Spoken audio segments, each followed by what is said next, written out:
Everyone, मैं ममता सचदेवा एक बार फिर से हाजिर हूँ आपके सामने। और आज जिस चीज़ के बारे में मैं बात करने जा रही हूँ वो है, अगर आप कैबिन क्रू बनते हो तो कौन कौन सी ट्रेनिंग्स आपको दी जाती हैं। क्योंकि बहुत सारे स्टूडेंट्स थे जो ये जानना चाहते थे, मे बी वो मेंटली प्रिपेयर होना चाहते हैं इस चीज़ के लिए कि what to expect after becoming cabin crew. तो आपको जब सिलेक्ट कर लिया जाता है तो बेसिकली बहुत टफ ट्रेनिंग आपको एक दी जाती है। एक स्टूडेंट ने मुझे ये भी लिखा कि अगर हम बाहर से कोई ट्रेनिंग करके ज्वाइन कर रहे हैं तो फिर भी उस ट्रेनिंग की ज़रूरत पड़ती है। तो आपके क्वेश्चन का आंसर ये है कि चाहे आप बाहर से किसी भी इंस्टीट्यूट से आपने ट्रेनिंग ली है, आपके पास कोई भी सर्टिफिकेट है या कुछ भी है, फिर भी जो एयरलाइन की अपनी एक ट्रेनिंग है वो ट्रेनिंग तो आपको करनी ही पड़ेगी। उसके सारे जो आपके एग्ज़ाम्स होते हैं वो आपको क्लियर करने पड़ते हैं, वो क्लियर करना मस्ट है। अगर आप सिलेक्ट हो भी जाते हैं और अगर आप ट्रेनिंग में फ़ेल हो जाते हैं तो आपको एक और चांस दिया जाता है एग्ज़ाम्स को पास करने का। लेकिन अगर आप पास नहीं हो पाते हैं तो अनफॉर्चुनेटली आपको निकाल दिया जाता है। तो आज मैंने कुछ एक पॉइंट्स उसके ऊपर लिखे हैं, तो आज मैं आपके साथ शेयर करती हूँ।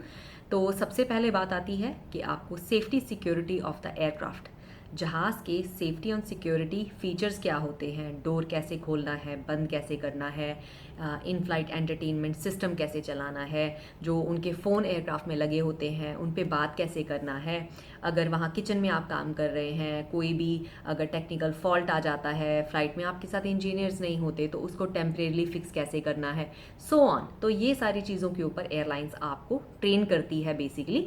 और जब वो सेमेस्टर उसका ट्रेनिंग का ख़त्म होता है उसके एंड पे एग्ज़ाम्स होते हैं। सब एयरलाइंस के अपने रूल्स हैं, कुछ रिटन एग्ज़ाम्स देते हैं, कुछ मल्टीपल चॉइस एग्ज़ाम्स देते हैं। और उसमें कुछ एक एयरलाइंस के पासिंग मार्क्स 80 रहते हैं 100 में से, कुछ एक के 100 में से 90 रहते हैं। लेकिन अगर आपको दोबारा एग्ज़ाम देने की नौबत आती है तो आई थिंक फिर आपको फुल मार्क्स लेने पड़ते हैं। तो ये है सेफ्टी सिक्योरिटी के बारे में।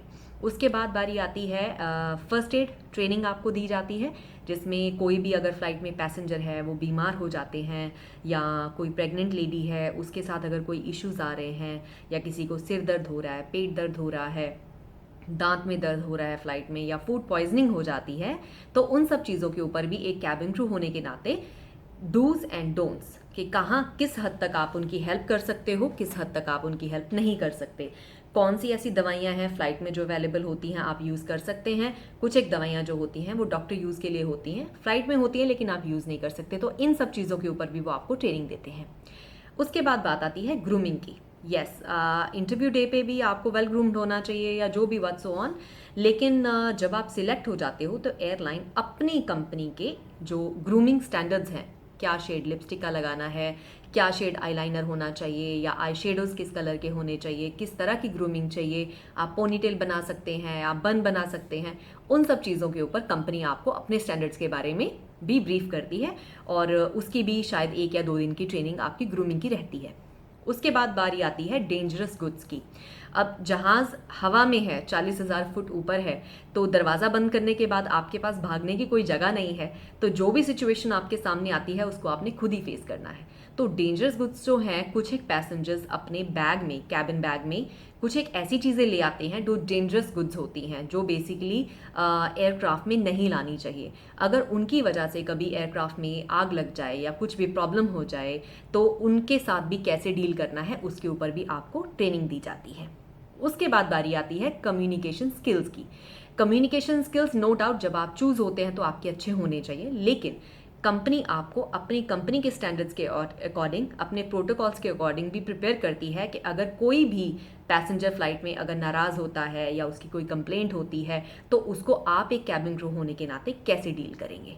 तो ये कुछ एक टॉपिक्स थे जिनके ऊपर आपको अराउंड 1 महीने से 1.5 महीने के दौरान आपको ट्रेन किया जाता है। हर पहलू के ऊपर बात की जाती है, उससे आपकी अंडरस्टैंडिंग समझी जाती है, आपसे एग्ज़ाम्स पास करवाए जाते हैं। उसके बाद जब आप ट्रेनिंग ख़त्म कर लेते हो उसके बाद आपको कैबिन क्रू लाइसेंस इशू होता है।